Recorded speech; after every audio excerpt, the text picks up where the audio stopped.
أما بعد فأعوذ بالله من الشيطان الرجيم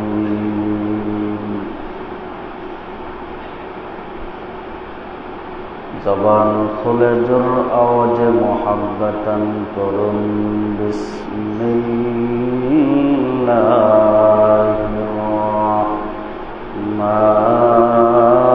রাহমানির রাহিম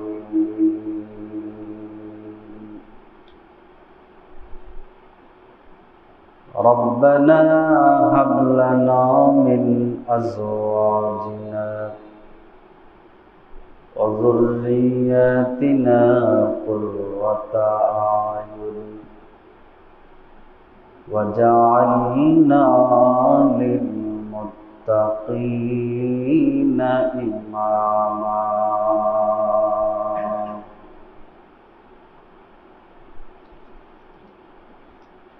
وقال النبي صلى الله عليه وسلم تنكح المرأة لأربع لمالها ولحسبها وجمالها ولدينها فاظفر بذات الدين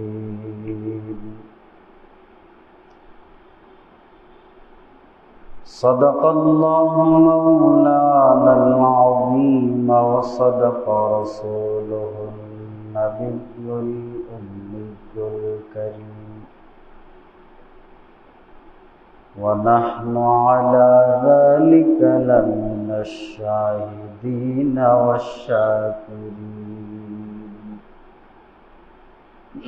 সকল জবান খুলে জোর আওয়াজে মুহাব্বতান করুন والحمد لله رب العالمين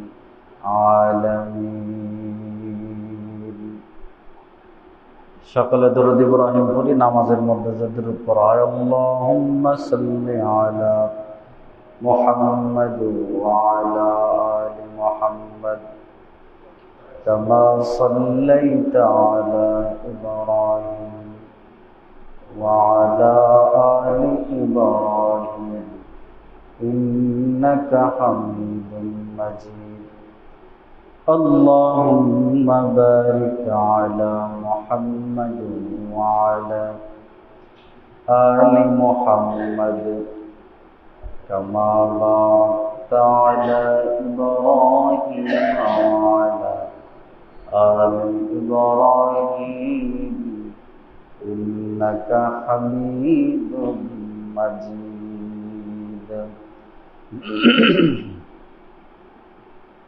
আলহামদুলিল্লাহ আল্লাহ রাব্বুল আলামিনের দরবারে আমরা শুকর আদায় করি যে মহান মালিক আমাদেরকে মুহররমুল হারামের দ্বিতীয় জুমায় 10ই মুহররম আল্লাহ তাআলা আমাদেরকে একত্রিত হওয়ার তৌফিক দান করেছেন। জবান খুলে জোর আওয়াজে করি আলহামদুলিল্লাহ। অতঃপর লক্ষ্য করি দরুদ সালাম বর্ষিত হোক আকায়ে নামদার তাজদার মদিনা আহমদ মুস্তাফা মুহাম্মদুর রাসূলুল্লাহর প্রতি সকলে বলি সাল্লাল্লাহু আলাইহি ওয়াসাল্লাম। সব ফ্যানগুলো বন্ধ করে দাও।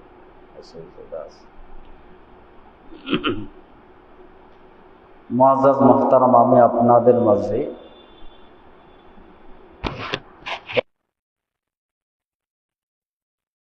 আমিন। সম্মানিত সুধী, আমি গত সপ্তাহে আলোচনা করতেছিলাম যে সন্তানের প্রতি মাতা পিতার কি দায়িত্ব এবং কর্তব্য।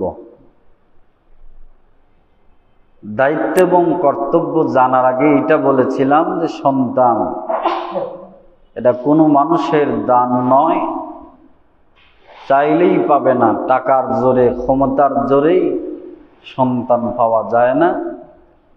সন্তান একমাত্র মহান আল্লাহ তাআলার দান, ঠিক কিনা কোন? আল্লাহ তাআলার যতগুলো নিয়ামত আছে তার মধ্যে অন্যতম নিয়ামত হলো সন্তান। আল মাল ওয়াল বানুন, কোরআনের মধ্যে আল্লাহ বলেছেন মাল এবং সন্তান সন্ততি জিনাতুল হায়াতিদ দুনিয়া, মানুষের জিন্দেগীর হায়াতের সৌন্দর্য হলো মাল এবং সন্তান। মাল আছে কিন্তু সন্তান নেই, আপনি সত্যিকারের সুখী না, ঠিক কিনা? আপনি কাদের পেছনে খরচ করবেন? মাল। আবার সন্তান আছে, মাল নাই। এই সন্তানগুলোকে সঠিক শিক্ষা দেওয়ার জন্য টাকার দরকার, সম্পদের দরকার। এজন্য দুইটাই মানুষের জিন্দেগিতে, টাকা পয়সা এবং সন্তান সন্ততি, দুইটাই আল্লাহর বড় একটা নিয়ামত, ঠিক কিনা কর? আর সন্তান এমন একটা নিয়ামত, আল্লাহ এমন একটা নিয়ামত আমাদেরকে দিচ্ছেন যে নিয়ামতের কোনো বিনিময় আল্লাহর কাছে হয় না, যে নিয়ামতের কোনো বিনিময় হয় না। এজন্য নবীরা পর্যন্ত একটা নেককার সন্তানের জন্য দোয়া করেছেন। কেন করেছেন? পয়গম্বর বলেন, ইযা মাতাল ইনসান, যখন কোনো মানুষ মারা যায়, ইনকাতা আমালুহু, তার সকল আমলের রাস্তা বন্ধ হয়ে যায়, ইল্লা মিন সালাস, কিন্তু তিনটা দরওয়াজা বন্ধ হয় না। তার ভিতরে একটা হলো সাদাকাতুন জারিয়াতুন, সাদকায়ে জারিয়া, আও ওয়ালাদুন সালেহ, দ্বিতীয় নাম্বার হলো নেককার সন্তান কেউ যদি রেখে যায় তো এটা তার জন্য নাজাতের জরিয়া হয়ে যাবে। সুবহানাল্লাহ। এজন্য নবীরা পর্যন্ত সন্তান, নেককার সন্তানের জন্য আল্লাহর কাছে দোয়া করেছেন। আমি গত সপ্তাহে আলোচনা করলাম হযরত জাকারিয়া আলাইহিস সালাম জীবনের শেষ প্রান্তে এসে 120 বছর বয়সে উনি আল্লাহর কাছে সন্তান লাভের জন্য দোয়া করলেন। চাওয়ার ভঙ্গিটা কেমন ছিল? আল্লাহ, তুমি যদি মারিয়ামকে মৌসুমের ফল অমৌসুমে খাওয়াইতে পারো তো তুমি তো সেই আল্লাহ। তোমার কাছে একটা জিনিস আমি চেয়েছি আর আমি জাকারিয়া কোনোদিন পাই নাই, এমনটা হয় নাই। সুতরাং আমি তোমার কাছে একটা নেককার পবিত্র সন্তান ভিক্ষা চাই। সুবহানাল্লাহ। চা মাত্রই কি আল্লাহ দিছেন? না, তাফসীরের মধ্যে আসছে 40 বছর পর্যন্ত দোয়া করছে। কয় বছর? আমরা তো একদিন চাইলে পরের দিন, একদিন তাহাজ্জুদ পড়লে পরের দিন নবীরে স্বপ্ন দেখার ইরাদা করি। কি কথা কান ঠিক কিনা? একদিন দুই দিন চাইলে আমরা হাফসায়া যায়। কিন্তু পয়গম্বর জাকারিয়া আলাইহিস সালাম হাল ছাড়েননি। 120 বছর বয়স থেকে দোয়া করা শুরু করেছেন। 40 বছর দোয়া করার পরে আল্লাহ একটা পুত্র সন্তানের সুসংবাদ তারে দিয়েছেন। সুবহানাল্লাহ।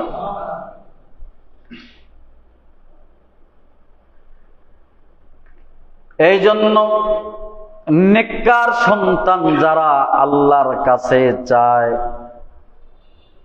আল্লাহ বলেন ওয়া ইবাদুর রহমানিল্লাযীনা ইয়ামশুনা আলাল আরদি হাওনা।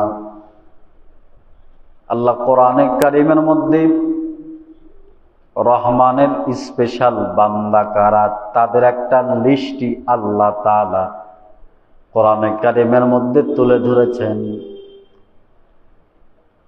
মুফতি শফি রহমতুল্লাহ আলাইহি বলেন যে কাল কিয়ামতের ময়দানে আল্লাহর হাতে একটা লিস্ট থাকবে। এই লিস্টটির শুরুতে লেখা থাকবে ইবাদুর রহমান, মানে রহমানের স্পেশাল বান্দা কারা, এটা হলো হেডিং, এর নিচে নাম থাকবে। ইবাদুর রহমানের লিস্টিতে যাদের নাম চলে যাবে এদের কোনো চিন্তা নাই, কোনো পেরেশানি নাই। সুবহানাল্লাহ। দেখেন না, যেই সময় যেই দল ক্ষমতাসীন দলের লিস্টিতে যদি আপনার কোনোভাবে গ্রামের কমিটিতেও ঢুকে যান, তারপর আপনার কোনো টেনশন নাই, যত অপরাধ করেন না কেন সব মাফ। কথা ঠিক কিনা? কিয়ামতের ময়দানে সমগ্র একচ্ছত্র ক্ষমতার অধিপতি একজন, বলেন তো তিনি কে? আল্লাহ। এই আল্লাহর ক্ষমতা কাল কিয়ামতের ময়দানে এক ক্ষমতা আল্লাহর, শুধু আল্লাহরই ক্ষমতা চলবে, পৃথিবীর কোন মানুষের ক্ষমতা ওই দিন চলবে না। তো আল্লাহর হাতে একটা লিস্ট থাকবেন, ওয়া ইবাদুর রহমানিল্লাযীনা ইয়ামশুনা আলাল আরদি হাওনান ওয়া ইযা খাতাবাহুমুল জাহিলুনা ক্বালু সালামা। জোরে কন্না সুবহানাল্লাহ। ইবাদুর রহমান তার মানে আল্লাহর স্পেশাল বান্দা কারা? আল্লাহ স্পেশাল বান্দার বৈশিষ্ট্য বর্ণনা করতে গিয়ে আল্লাহ বলেন, আমার স্পেশাল বান্দা হলো তারা যারা আমি রবের কাছে সর্বদাই দোয়া করে, রব্বানা, আমার সাথে সকলে বলেন, রব্বানা হাব লানা মিন আজওয়াজিনা ওয়া যুররিয়াতিনা কুররাতা আয়ুন ওয়াজআলনা লিল মুত্তাকিনা ইমামা। জোরে কন্না মারহাবা। আল্লাহ কয় যারা দোয়া করে, রব্বানা হাবলানা মিন আজওয়াজিনা, আয় রব আপনি আমাকে এমন একটা স্ত্রী দান করেন, অযুররিয়াতিনা, এবং আমাকে এমন কিছু সন্তান আপনি দেন, কুররাতা আয়ুন, যে স্ত্রী আর যে সন্তানগুলো আমার চক্ষু শীতলকারী হবে। সুবহানাল্লাহ।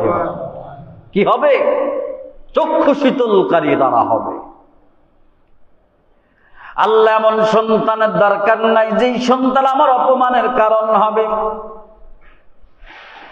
যেই সন্তানের জন্য ঘাটে ঘাটে আমার মান সম্মান বিলুপ্ত হয়ে যাবে, যেই সন্তানের জন্য অর্থ করে আমার জরিপানা লাগবে। আল্লাহ এমন সন্তানের দরকার নাই, বরং আল্লাহর কাছে তারা দোয়া করে, রব্বানা হাব লানা মিন আজওয়াজিনা ওয়া যুররিয়াতিনা কুররাতা আয়ুন ওয়াজআলনা লিল মুত্তাকিনা ইমামা।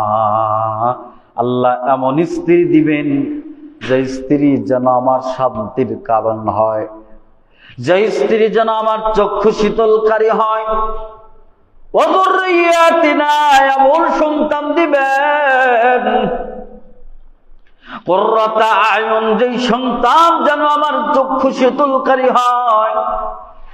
ওয়াজআলনা লিল মুত্তাকিনা ইমামা, শুধু তাই নয় আল্লাহ এই সন্তান যেন উম্মতের ইমাম হয়। সুবহানাল্লাহ বলেন। মুত্তাকিদের ইমাম হয়। ওয়াজআলনা লিল মুত্তাকিনা ইমামা, মুত্তাকিদের ইমাম যেন সে হয়। সুবহানাল্লাহি ওয়া বিহামদিহি। চাওয়ার ভাষাটা আল্লাহ শিখায় দিলেন, এইভাবে আমার কাছে সন্তান চাও। আহা, এই জন্য কুররাতা আয়ুন সন্তান কাকে বলা হয়? আমার সন্তান বড় বড় ডিগ্রি অর্জন করেছে, অনেক অর্থ করি আমারে কামাই করে এনে দেয়, এটাই কি কুররাতা আয়ুন? এটাই কি চক্ষু শীতলকারী সন্তান? অনেক বাবা তো অনেক ফখর করে বলে আমার 4 ছেলে, 4টারে আমি সফল বানিয়েছি। আবার 4 ছেলের বিবিরাও সফল চাকরিজীবী, বড় বড় চাকরি, ফখর করে। আসলে এইটা ফখরের বিষয় না, এইটা কুররাতা আয়ুন নয়, এই সন্তান না ফখরের কোনো বিষয় নয়। হাসান বসরি রহমতুল্লাহ আলাইহি বলেন, কুররাতা আয়ুন, চক্ষু শীতলকারী তো সন্তান সে, যেই সন্তান আল্লাহর সব আদেশগুলো মানে, আল্লাহর সব নিষেধগুলো মেনে চলে। সুবহানাল্লাহ ওয়া বিহামদিহি। আল্লাহর আদেশ নিষেধগুলো মেনে চলে, এটা হলো কুররাতা আয়ুন, চক্ষু শীতলকারী সন্তান। এটা চক্ষু শীতলকারী সন্তান, কুররাতা আয়ুন। সন্তান পাওয়ার জন্য আমাদের কি করণীয়?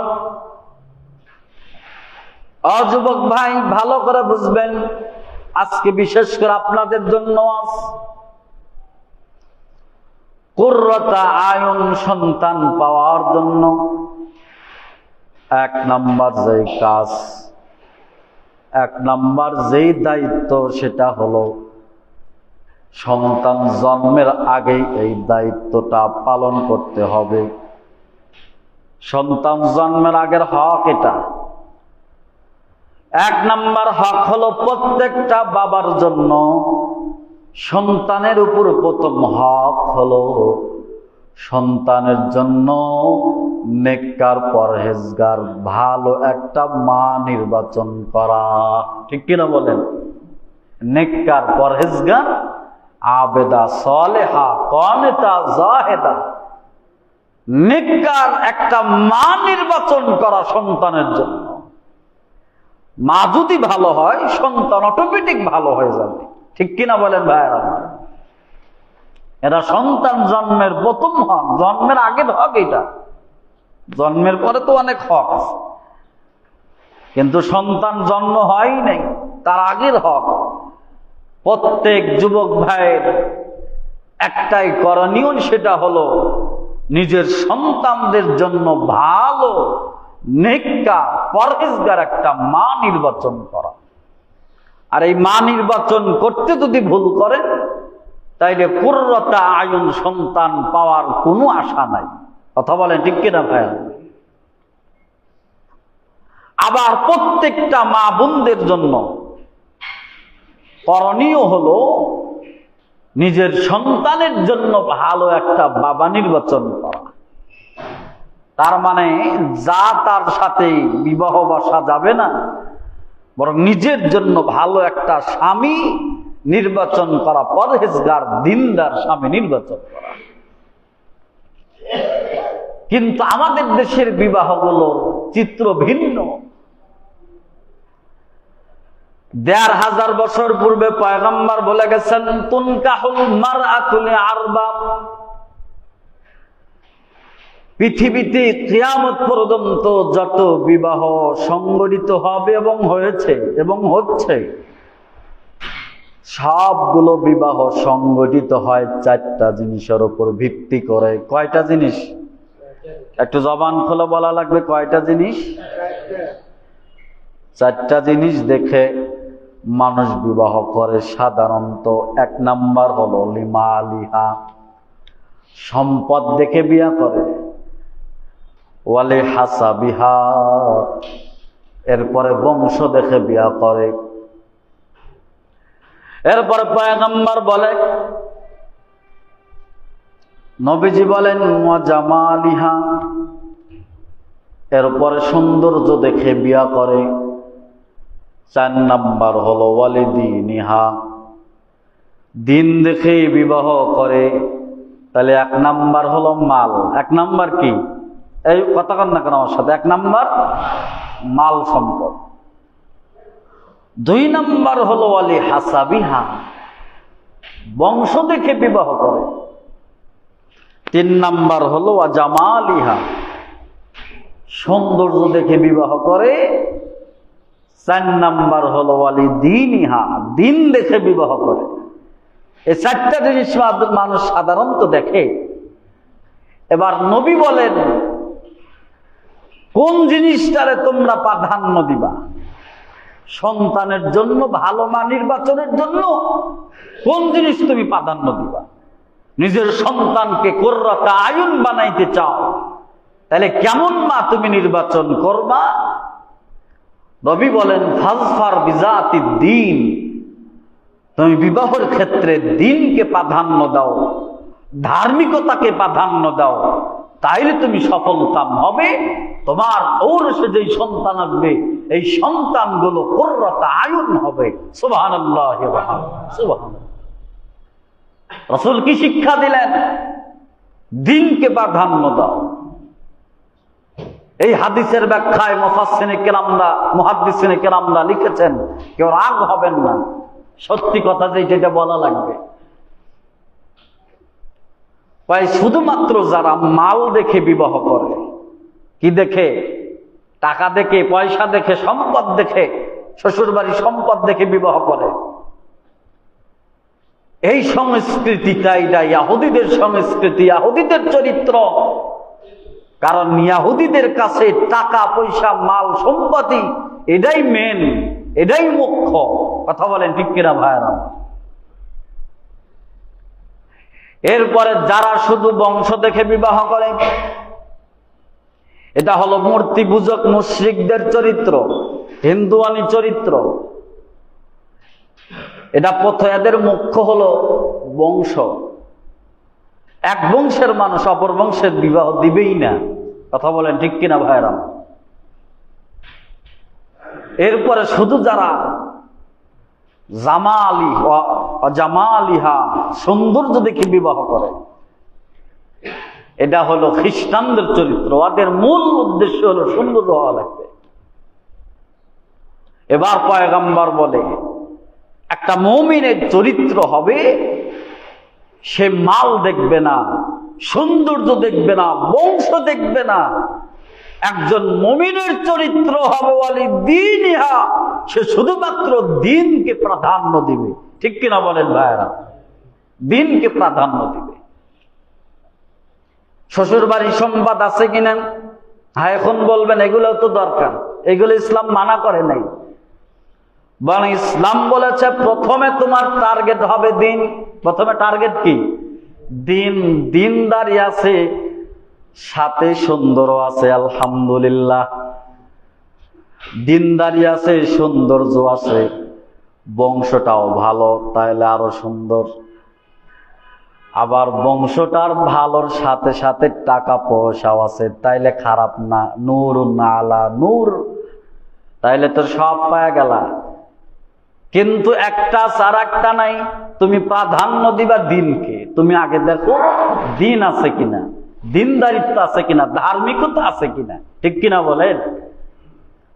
এই যে প্রথম এই ধার্মিকতা, দ্বীন দেখে, দ্বীনদারিত্ব প্রাধান্য দিয়ে যদি আমরা বিবাহ করতে পারি বা আমাদের সন্তানগুলোকে বিবাহ করাইতে পারি, তাইলে কুররাতা আয়ুন, এই ঔরসে যেই সন্তান পৃথিবীতে জন্মগ্রহণ করবে, এটা হবে কুররাতা আয়ুন, চক্ষু শীতলকারী সন্তান। চিৎকার দেখান না সুবহানাল্লাহ।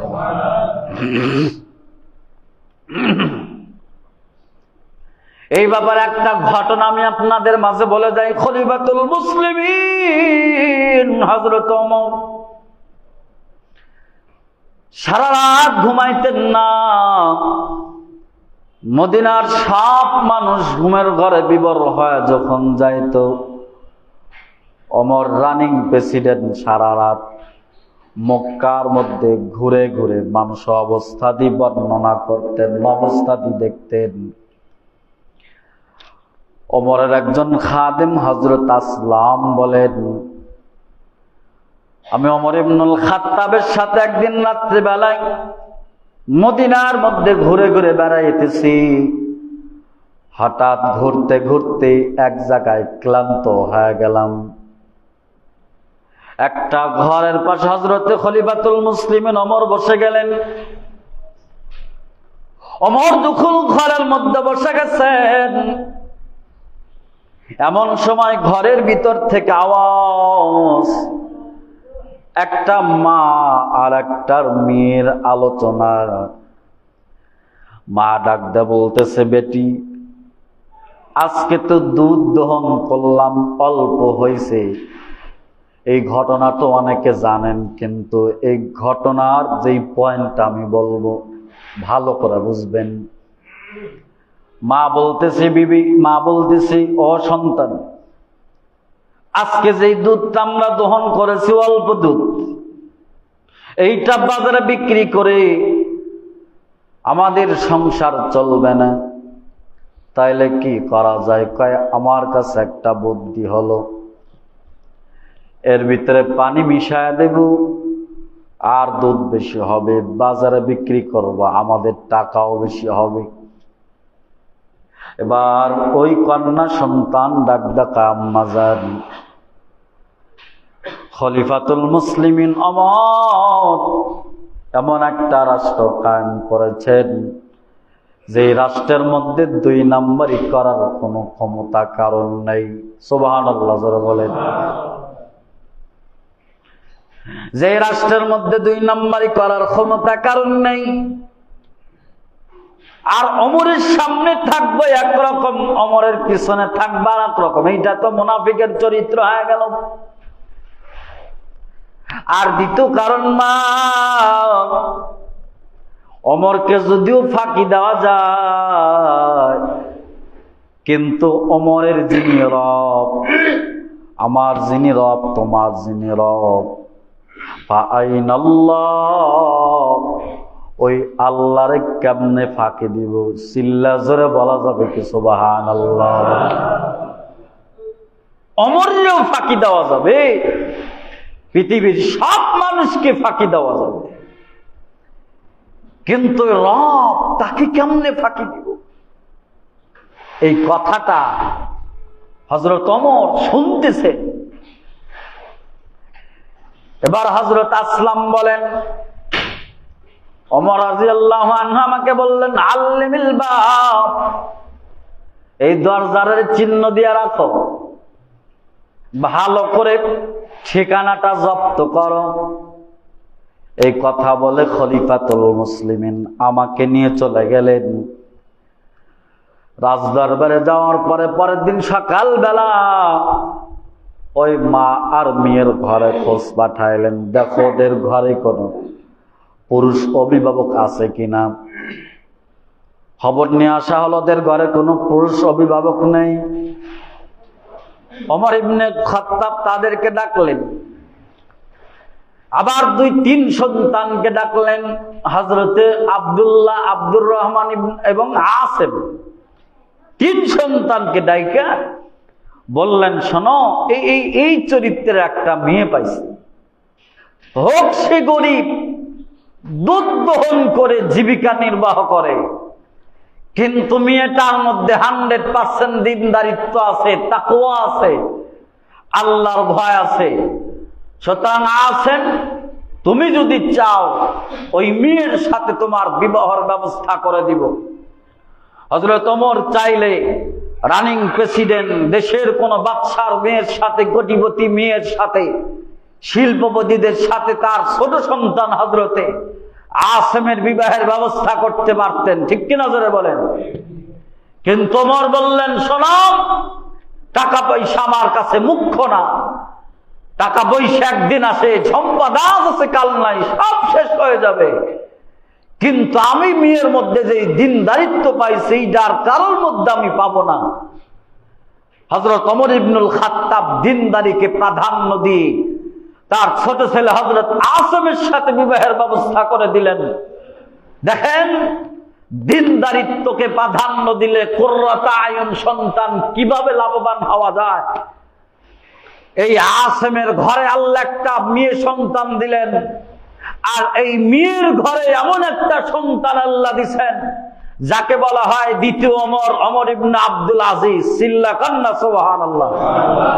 ওমর ইবনে আব্দুল আজিজ, যিনি এমন শাসন কায়েম ব্যবস্থা করেছেন যার শাসন অবস্থায় বাঘ আর হরিণ এক গাঁটে পানি খাইছে, বাঘ হরিণের উপর আক্রমণ করার দুঃসাহস করেন নাই। চিল্লা জোরে কান্না সুবহানাল্লাহ। এটা হলো দিনদারিত্বকে প্রাধান্য দেওয়া।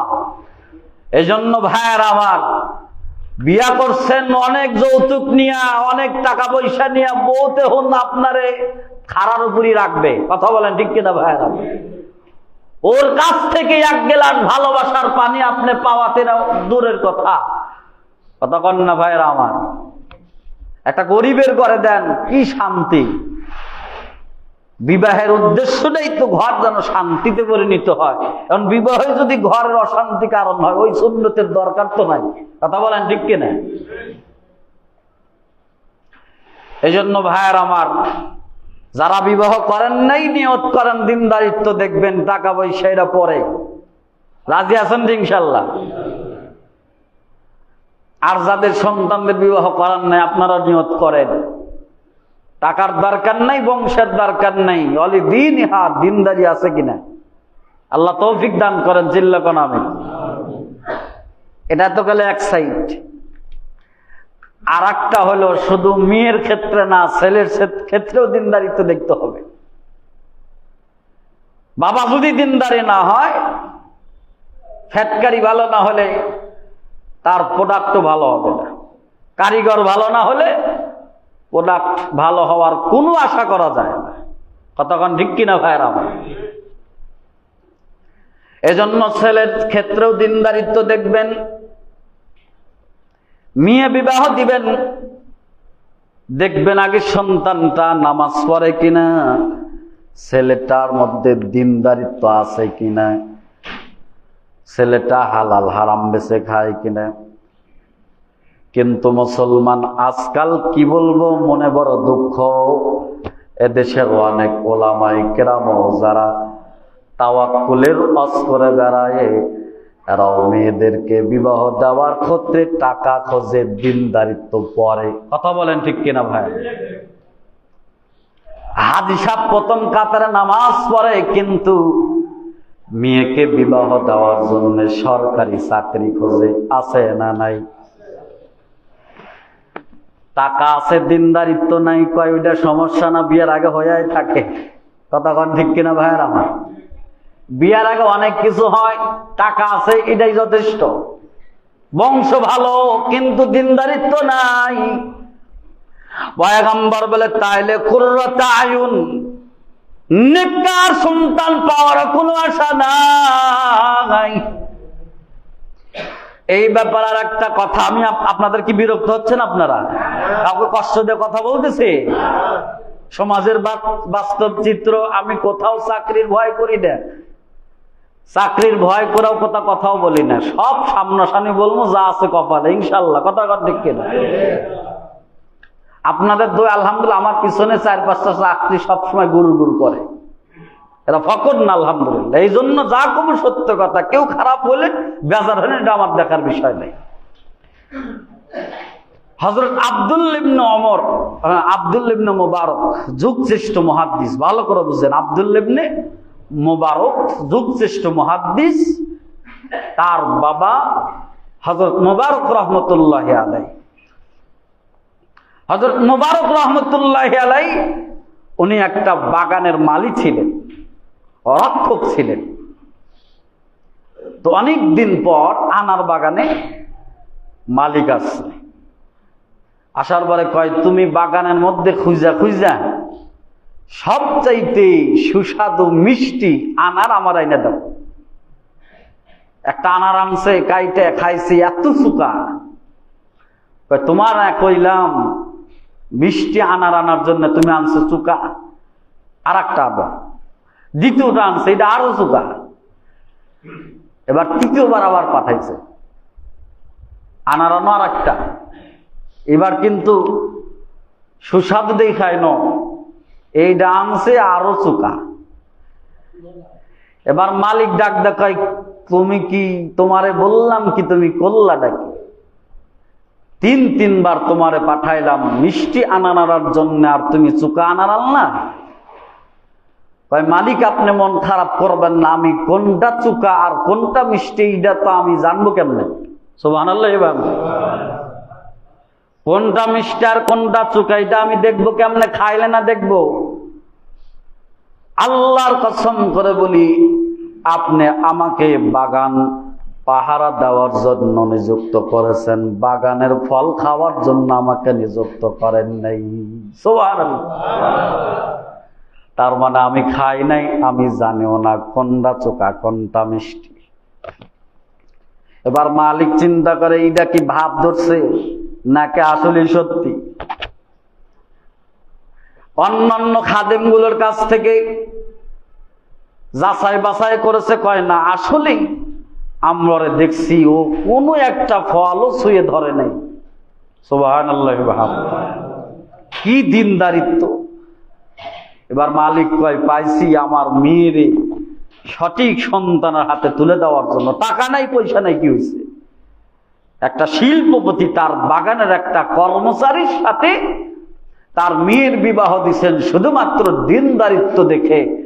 আর যার ফলে কি হয়েছে, যুগশ্রেষ্ঠ মুহাদ্দিস তাদের ঔরসে আব্দুল্লাহ ইবনে মুবারক জন্মগ্রহণ করেছেন, যে আব্দুল্লাহ ইবনে মুবারক হাজার হাজার ছাত্রদেরকে হাদিসের দরজ দেয়। ক্বালা রাসূলুল্লাহ সাল্লাল্লাহু আলাইহি সাল্লামের দরজ যখন দেয়, হাজার হাজার ছাত্ররা যখন একসাথে ক্বালা রাসূলুল্লাহ সাল্লাল্লাহু আলাইহি সাল্লামের আওয়াজ দেয়, বাদশার মসনদ কেঁপে ওঠে। সুবহানাল্লাহ।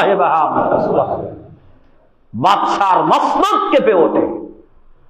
বাদশা কয়, কিরা আমার বিরুদ্ধে বিদ্রোহ করার ঘোষণা দিচ্ছে নাকি? কয় না, এটা হলো যুগশ্রেষ্ঠ মুহাদ্দিস আব্দুল্লাহ ইবনে মুবারক, মাইলকে মাইল দূরে হাদিস পড়ায় হাজার হাজার ছাত্ররা ক্বালা রাসূলুল্লাহ সাল্লাল্লাহু আলাইহি সাল্লামের আওয়াজ দেয়, যে আওয়াজে আমাদের রাজপ্রাসাদ পর্যন্ত কম্পন সৃষ্টি হয়ে যায়।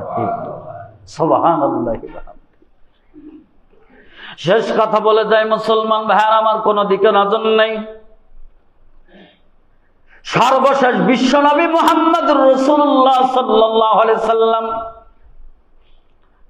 আদরের কন্যা হযরতে ফাতেমা বিবাহর যখন সময় আসলো, মক্কা মদিনার বড় বড় শিল্পপতি গুলো নবীজির কাছে আসছে, নবীজি আপনি যদি চান আপনার বিয়েকে আমি বিবাহ করতে চাই, আমার টাকার অভাব নাই, পয়সার অভাব নাই।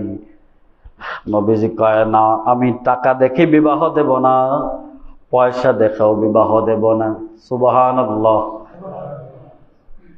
আল্লাহর আদেশে আমার নবী হযরতে ফাতেমাকে হযরতে আলীর সাথে বিবাহের ব্যবস্থা করে দিলেন।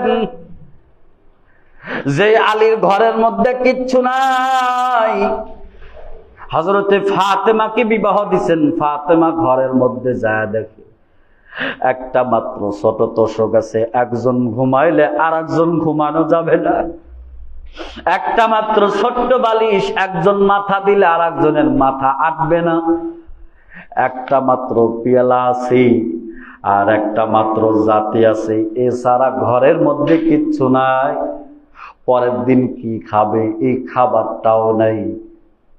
হযরতে ফাতেমা মনের মধ্যে রাগ, বাবা আমার এটা কি সর্বনাশ করলাম।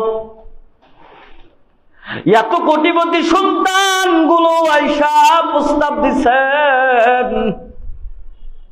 আমার বাবা বিবাহ দিলেন না, এই গরিব আলীর ঘরে কেন বিবাহ দিলেন?